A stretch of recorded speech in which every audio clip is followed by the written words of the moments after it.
Alright, y'all, it's been a minute. We back. We have an update. We actually had a very unfortunate situation happen, and so we've been out of the groove. The vibe been off.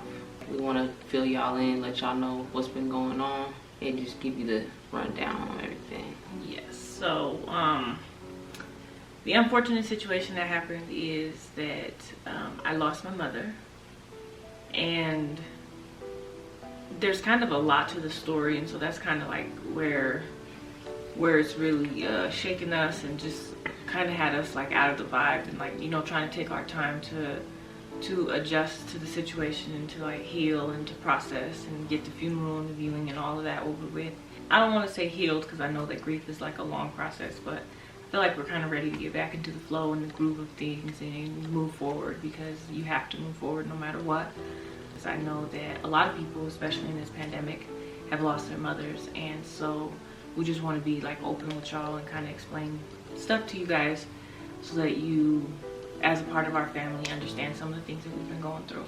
So the crazy thing about it is that baby has this crazy intuition. Like, rewind back to probably early December, Whitney just kept saying, I just have a feeling that my mom's gonna pass away. Mind you, her cousin passed away in September, and so she kept mentioning that she thought it was gonna be her mom. She's like, I knew I was gonna lose somebody. I thought it was gonna be my mom, but it wasn't. And so that thought never really left her mind, because she kept bringing it up. She'll be like, because we with the pandemic and the virus and everything, we don't really see friends and family. Like, we don't have people come over. We don't really go with people. So baby kept saying, I really need to see my mom. I just have a feeling I need to see my mom. If she doesn't see my home before she passes away, I'm gonna be sad about that. Like, weird mentions. She would just make weird mentions that was just like, not saying my mom's gonna pass away, but just having a feeling that she didn't like want to miss something. Like, my mom had like chronic emphysema, and like she was always like heavy breathing and things like that, but she didn't really have like anything that made me feel or like made us believe that she was like gonna pass away really soon. There was just this feeling that I had, and so I had talked to her about it shortly after my cousin's passing, and she had made a mention to me that she had a feeling that she was next. And so then I told her, I'm like, well, that's crazy that you said that, and I don't want to freak you out, but I have a feeling that something's up with you too. So like, you need to go to the doctor and figure out like what's going on. So she was in the process of doing that. She was in the process of doing that, but she was also very stubborn and didn't want to jump through the hoops that the doctors wanted her to jump through in order to get like x-rays of her chest and things like that. And so she didn't follow up the way that she should have followed up with everything. But one of the challenging parts of it all really was that my mom and I did not have a very good relationship. Like, it was very much a tumultuous relationship my entire life. There were a lot of issues like in my childhood and things that caused me and her to be separated for a really long period of time. And then into my teenage years, you know, I had a lot of like hatred and frustration built up for her that I took out on her very much. And then into my adult years, we would fight quite often and like go through these long spans and periods of time where we wouldn't speak to each other. And her and I went through a really long period of time where we didn't speak to each other. I just had kind of felt like I was done with her. Every time I deal with her, like, she hurts my feelings, she puts me in a bad headspace, her energy was bothering me, things like that. And so we went through a really long span where I didn't really speak to her. And then when my cousin passed away, her and I were in the middle of a fight, and she showed up at the house to see his body, and I was like, let me go hug my mom. I don't know, something just told me, like, let me go hug my mom. Like, cause we were gonna leave. We were gonna leave because she was showing up, because I was like, I don't even want to deal with her. And then as I was walking down the stairs and I seen her, I was like, let me go hug my mom. So I did, and we had a really long, nice hug. And that like kind of fixed our relationship, because after that, like, we started talking again and like talking on the phone and things like that. And so it kind of gave me some time where her and I were actually like speaking and getting along and not really having no issues, things like that. So in early December was when baby was like, I know we're not having visitors, and I know we're like, my mom's not the safest with COVID. She's like, but I want to have her come over on Christmas.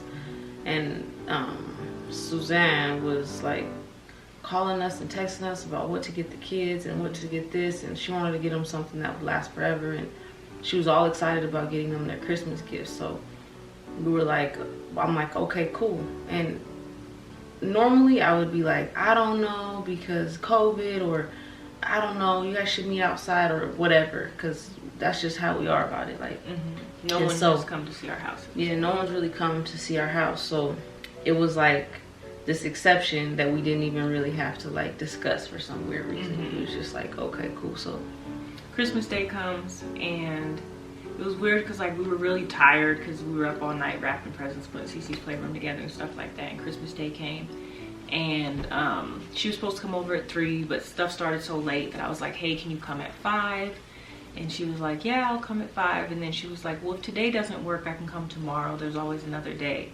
And I wanted to be like, yeah, I'm tired. But I was like, no, today's fine. Like, she can come over today. Like, I'll be all right. I will sleep later. And I'm glad I did, because the next day, the 26th, she woke up really sick. And we thought she had COVID. And like we said, she hadn't really been like the safest with COVID and stuff. Because of her emphysema, she had a really hard time keeping her mask on, because she couldn't breathe under it. She couldn't breathe anyway, but like with that mask on, she really had a hard time breathing. And so she was like not playing it the safest. So we were like worried. We're like, oh my gosh, she has COVID. I wonder if she exposed us to it, things like that. And then I spoke to my brother, and he's like, hey, well, I'm gonna take mom to the hospital by Tuesday if she isn't any better. Well, my mom hated the doctors and she hated hospitals, and so come Monday she was better, supposedly. That's what she was telling us, is that she was better. Well, no, because baby, you hadn't heard from her, and so you were calling her, remember? True. You were calling her for like 5 days, and then she didn't answer. She wouldn't answer because Suzanne was stubborn as hell, so she wasn't gonna answer. No, she didn't want to answer. She wasn't gonna answer. No. So we had Messiah call her to check on her, and then Whitney got done harassing her for not letting her know if she was okay or whatever. And then Messiah got on the phone. He wanted to tell her a joke, but she was like struggling, and she always wants to talk to her grandkids. So Always. That's where I got worried, because she was like, I'm sorry, Sai, I can't follow right now. I just don't feel up to it. And that's not like her. She got off the phone that day, and then the next day Whitney called her because she was supposed to have gone to pay her bills and stuff, because she couldn't get out of bed. And so Whitney texted her and was like, are you okay? Did you go pay your bills? And she's like, yeah, I'm feeling much better. So we don't really know if that was true, or like if she was able to just muster up enough strength to do what she needed to do to get her bills paid and things like that. But I kind of have a hard time with that, because after she said that she had paid her bills, and like I assume like she must be feeling better, and I wasn't like checking on her like that anymore. Like there was a text here and there, but I wasn't like checking on her, like having the conversations that I wish I would have had with her, like just talking to her more. But I know that I can't dwell on that kind of stuff, because I'm just glad that we were cool, and that she came over for Christmas and seen my house, and we had a really good visit on Christmas. Cici let her hold her, and like we was just chilling, and we ate together. We ate together, and then it was the weirdest thing, because when she was leaving, we haven't been hugging anybody because of COVID, so it's kind of like that awkward thing where like they go to head out the door and you're like, all right, well, I love you. And so she was like, I could tell that she was reading my body language and thinking that I didn't want to give her a hug because of COVID, and I didn't. But then I was like, I need to give my mom a hug. And so I went to hug her, and then I was like, let me give her a real hug. So I like let go of whatever was in this hand, and then I went to give her like a real hug, and we embraced for like a good minute. And I just knew that that was the last hug I was gonna get from my mom. Like something just told me that that was gonna be the last hug. It was so weird. And so I held on a little longer and a little tighter, and then she said bye, and she was so like proud of my house. She texts me and she's like, your house is so beautiful and I'm so proud of you. Which was really a blessing, because that was like everything that I wanted and everything that I needed to hear. Like, to feel some kind of like comfort and closure with things. But I also have to remember that like my mom was a little bit of like a troubled soul. Like I said, we had a real tumultuous relationship, and her and I struggled getting along my whole entire life, and she wasn't happy. She didn't have anybody, and you know, she didn't have a lot of friends and things like that, so like she wasn't happy. And she always kind of had made mention that if she passed away, she was good with it. Like she wasn't trying to live all long, and she especially wasn't trying to be sick and like living through being sick and things like that. So I have to remember that really, like when I look at the big picture, like she would have wanted to go fast. She would have wanted to go at home in her bed, and she didn't want to live long. Like she'd always say that I'm not gonna get old, I'm not gonna get old, I'm good around 65. She used to say she was good around 65. Well, was she 62? She was 62, but she always said that she was out of here by 65.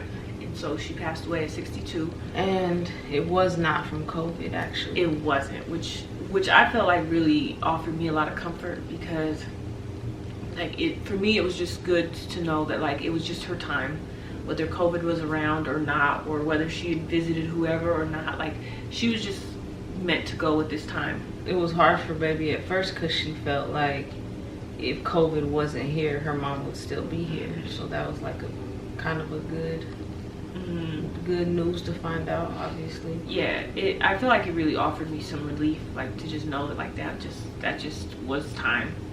But I also feel like I learned some stuff between my cousin's passing and her passing. Like I feel like I've learned a lot about like what stuff is worth holding on to, what stuff is actually important. The importance of reaching out to people and talking to people, and like making time to have those conversations with your family and stuff. Because like when the person is gone, all of those little things don't usually matter, and the little fights and arguments don't matter. But what matters is like knowing that you like picked up the phone and thinking about like the conversations y'all had, and the laughter and the memories and things that y'all shared. So I feel like I've learned a lot. I feel like I also have like a new, stronger acknowledgement for the fact that you just don't know when you're gonna go. And so like for me, I need to really put to use some of my gifts and talents, and like really make my life count, and do the things that I feel like I'm meant to do during like my time on this planet. So I feel like some good things have come out of it. I also feel like I can still like feel her, and that she's still with me, and that we get to have a relationship, like a spiritual connection that we weren't able to have while she was alive, because our personality types just clashed so bad. But I will say that I'm definitely inspired to live my life to the fullest, and to connect with people, and to love the people that I love like right now, and to let go of all of the little things and the little grudges and stuff that we have. I reconciled things with my father. He came to do the service for my mom. Unfortunately, I wasn't able to do the viewing because my family has very different views on COVID than I have, and there were some family members who were currently COVID positive during the viewing and decided that they were going to attend anyway. And so I felt like that wasn't safe for me and my family, because it's not. So I didn't go to the viewing. I went before and spent some time with her body, but that was a little bit difficult for me. We think that she probably had like a heart attack or something, because she was very, very swollen. And so she set up everything for the viewing though. All the flowers and the pictures and the programs and things like that. And I want to share with you guys a little poem that I wrote. My dad ended up sharing the poem for me, because like I said, I didn't go, but I had him share the poem for me because I wanted I wanted to write her something. She always talked about how great my writing was and how talented and good I was with my writing. So I was like, I need to write her a little something. So I want to share with y'all. It's just something simple that I wanted to share with you guys. So I didn't even title this because I didn't even know what to title it. I was like a mess trying to write it and stuff the day of the viewing. So it doesn't even have a title, y'all. But here we go. As tears stream down a face that looks like your own, I find solace in knowing I will never be alone. Your honest yet sometimes brash words helped get me through life. Now your spirit walks alongside us to guide us into a next chapter. A chapter where you're at peace and never lonely. A chapter where your earthly cares and worries linger no longer. A new perspective rises with the sun now. You are free from the guilt and shame that plagued your mind. Free from the longings and laments that this earthly form brings. Free from fear and regret. You soar high with the beloved sun. I bet you're already as dark as me. Your beauty radiates with all the light of your soul. Innocent and pure, you are finally one of the angels you've always taught us to talk to. I promise to look for the signs that you are with me, and to take a notice to the nudges you give. A listen to that inner voice, acknowledging that sometimes it is yours. I will be reminded of you on every sunny day. I will be reminded of you on every sunny day. I will see your reflection in every swimming pool. I will hear your voice with the whispers of the waves. I look forward to getting to know the you that life had not dealt I look forward to getting to know the you that life had not dealt roughly with. I find immense comfort in knowing that your soul is free from the incarnation that once weighed you down. I love and miss you deeply, Mother. So, a couple little backstories on some of that. My mother is white, and she loved to tan. That was like her thing, man. She was like tricking the tanning salons and going to like 2 different ones in the same day because you wasn't supposed to tan twice in 24 hours. And like, she was laying out at the pool for hours and hours and hours. She loved to tan. So that's the reference to her being as dark as you, being as dark as me, because she was just a tanning lady, man. And then there's the part too where she just loved the summer, and she loved sunny days and the swimming pool. She'd leave anywhere to go swimming. Anywhere. She tried to leave our wedding to take the kids. She gonna come to me like maybe like a couple hours into the wedding and is like, "Can I take Messiah to the swimming pool?" And I'm like, "It's my wedding." No. And that was always a relationship that she had with all of her grandkids and even her kids. Like, she's always taken us to the pool when we were young, and she always took her grandkids to the pool. And she moved to California because she loved the ocean so much, and so that's the reference to hearing her whisper in the waves. Like, she loves the ocean and the beach. And so those are things that will always really remind me of her. And like, she her knuckle sandwich. Oh God, and her hard ass knuckle sandwich. Oh man, that knuckle sandwich. Baby's trying to pass on in our family. She does that shit to me. I get so mad. It hurts so bad. Jealousy likes it. It hurts, but it tickles. But yeah, I mean, she's at peace now, and like I said, she was very depressed. She wasn't happy, and so like, I'm glad her soul is free. I'm glad that she can move on to whatever is after this lifetime, because it's probably better than what's in this lifetime, you know. So I'm glad that she can move on, and I'm learning grief, I guess. And like what that feels like in the process. Like, some days you're okay and then some days you're not. It kind of goes like hour to hour on whether or not you're okay. I'm going to her house today for the first time, and I'm a little nervous about that, but I want to go see what little things I can get that remind me of her. Probably like put them on my altar or something. So anyway, sorry for the vibe kill of a video. But it's just what's been going on with us. And so with all of this and like the world being so crazy, and like Whitney currently has other family members that are actually struggling with COVID right now, so our vibes are like a roller coaster, and I bet a lot of y'all's vibes have been like a roller coaster too. But we like made a decision that y'all will probably appreciate, and it's to take you with us through the ups and the downs, because usually when something happens we just disappear, and we know that that's not fair to y'all. So well, and like we'll try to film, but like the vibe and the energy will just be off, and like it'll just kind of seem like we don't want to be like melancholy, and we don't want to be depressing, but life is life. And so if y'all want to roll with us through real life, y'all deserve to know what's going on and everything. So moving forward, if we having a sad day, y'all just gonna have to be sad with us, and we're just gonna take y'all with us for real. But make sure you follow us on social media, Ash and Wit. Hit that subscribe button, turn your notifications on, and